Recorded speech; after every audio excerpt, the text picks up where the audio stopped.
Teman-teman yang menonton video ini mungkin lagi ada yang kesulitan dalam belajar. Dan mungkin ada yang lagi stressful karena tidak bisa mengingat materi atau pelajaran yang sedang dipelajari. Aku juga di sini masih mencoba metode belajar yang bisa memaksimalkan belajar aku. Dan aku harap video ini bisa membantu kita untuk bisa lebih baik dalam belajar dan juga tidak stressful. Halo teman-teman semuanya, pada video kali ini aku membagikan cara belajar aku yang aku pelajari dari kesalahan-kesalahan yang aku buat dalam metode belajar dan juga yang aku pelajari dari buku yang baru ku selesai baca, yaitu Learning How to Learn. Dan cara ini juga bisa kita gunakan untuk kita yang sedang sekolah ataupun sedang kuliah.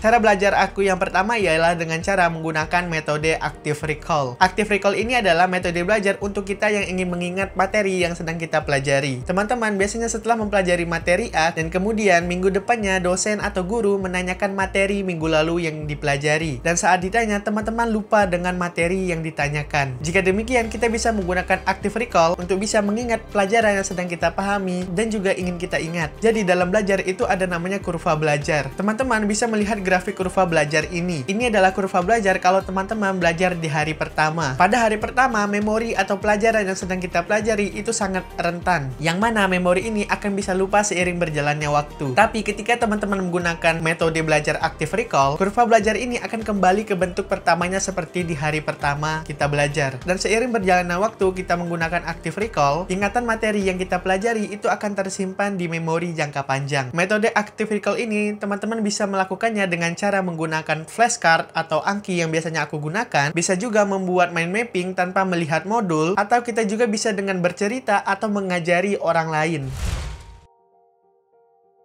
Cara yang kedua adalah menggunakan teknik Pomodoro. Cara ini cukup populer dalam belajar karena membantu kita lebih fokus untuk mempelajari materi atau mengerjakan tugas. Jika teman-teman pernah menonton video Study With Me, di video-video seperti ini itu biasanya menggunakan teknik Pomodoro. Pomodoro ini adalah metode pembelajaran yang ngeblok waktu untuk melakukan satu hal dengan tidak adanya distraksi dalam waktu yang sudah kita tentukan. Waktu dari Pomodoro ini itu terbagi menjadi 4 interval. Satu intervalnya itu terdiri dari 25 menit belajar dan 5 menit istirahat dan diulangi sebanyak 4 kali. Kemudian di akhir sesi belajar itu akan ada waktu istirahat panjang sekitar 15 menit. Teman-teman bisa menggunakan aplikasi atau timer yang ada di handphone teman-teman. Atau bisa juga menggunakan aplikasi yang cukup populer yaitu Forest. Dan kalau aku lebih suka menggunakan aplikasi BeFocus yang aku install di Mac aku. Untuk saat ini aku menggunakan Pomodoro itu hanya 1-2 interval setiap harinya untuk memulai pembelajaran dan juga mereview materi-materi yang sedang aku pelajari. Setelah belajar menggunakan Pomodoro, kita bisa memberikan hadiah kepada diri kita sendiri atas pencapaian dari kita sudah belajar menggunakan Pomodoro ini. Karena yang terpenting dari Pomodoro itu bukan berapa lama kita belajarnya, tapi hadiah atau reward apa yang bisa kita kasihkan atau berikan setelah belajar menggunakan Pomodoro ini. Hadiah atau reward itu bisa berupa menonton video di YouTube, kemudian membalas chat teman, menonton film yang ingin kita selesaikan, dan juga bisa mendengarkan musik favorit kita.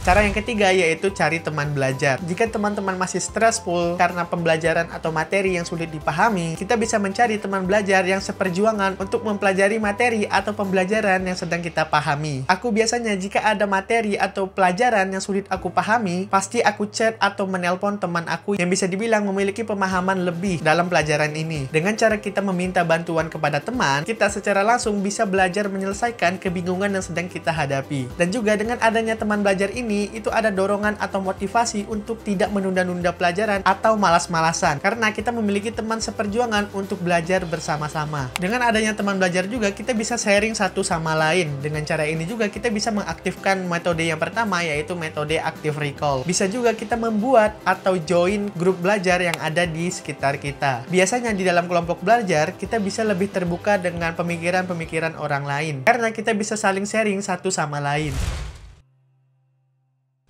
Yang keempat, variasikan tempat belajar. Aku dulu punya mindset kalau belajar itu harus di rumah, tidak boleh keluar dari kamar atau rumah. Dan itu aku lakukan bertahun-tahun ketika aku sekolah. Setelah membaca buku Learning How to Learn, di buku ini dijelaskan otak kita itu akan merasa kebingungan karena yang biasanya kita belajar di ruangan yang nuansanya yang kita inginkan dan juga ornamen kamar yang kita desain sendiri, tiba-tiba dihadapkan dengan ruangan ujian yang hanya ada kursi dan meja. Dari itu aku sudah mulai terbiasa untuk bisa belajar di tempat-tempat yang berbeda. Contohnya Contohnya ketika belajar bahasa Korea, aku lakukan di meja aku ini. Kemudian ketika aku ingin mengedit video atau menulis skrip video, aku kerjakan di atas kasur dengan meja kecil. Atau aku juga bisa pergi keluar, bisa pergi ke cafe dan juga ke kantin gym. Dan ternyata setelah aku mencoba untuk mengerjakan di tempat-tempat yang berbeda, itu rasanya seru juga. Terkadang mengerjakan tugas di ruangan yang berbeda, itu ada dorongan semangat untuk mengerjakan tugas-tugas yang aku sedang kerjakan. Dari itu, teman-teman bisa juga untuk mencoba untuk memvariasikan tempat-tempat kita belajar. Bisa dengan mencoba untuk memindahkan atau mengubah posisi meja belajar kita. Atau menggunakan variasi jadwal setiap harinya. Contohnya ketika hari Senin itu belajar di kamar, dan kemudian di hari Selasa belajar di perpustakaan, hari Rabu belajar di kafe, dan seterusnya. Dengan cara ini, kita bisa membiasakan otak kita untuk bisa mengambil atau mengingat materi yang kita pelajari atau sedang kita kerjakan tanpa memperdulikan di mana kita belajar atau mengerjakan tugas ini.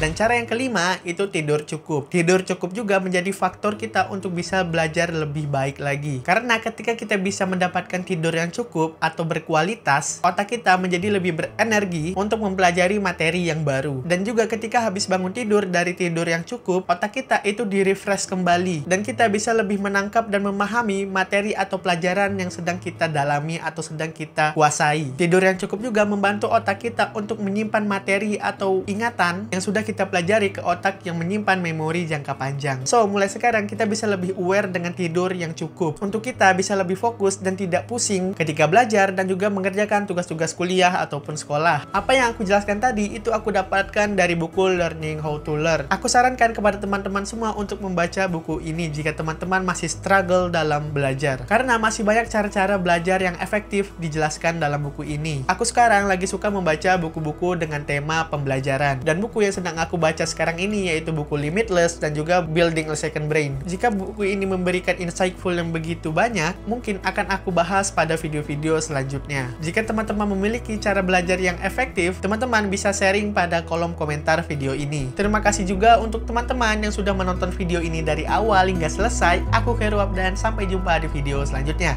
See ya!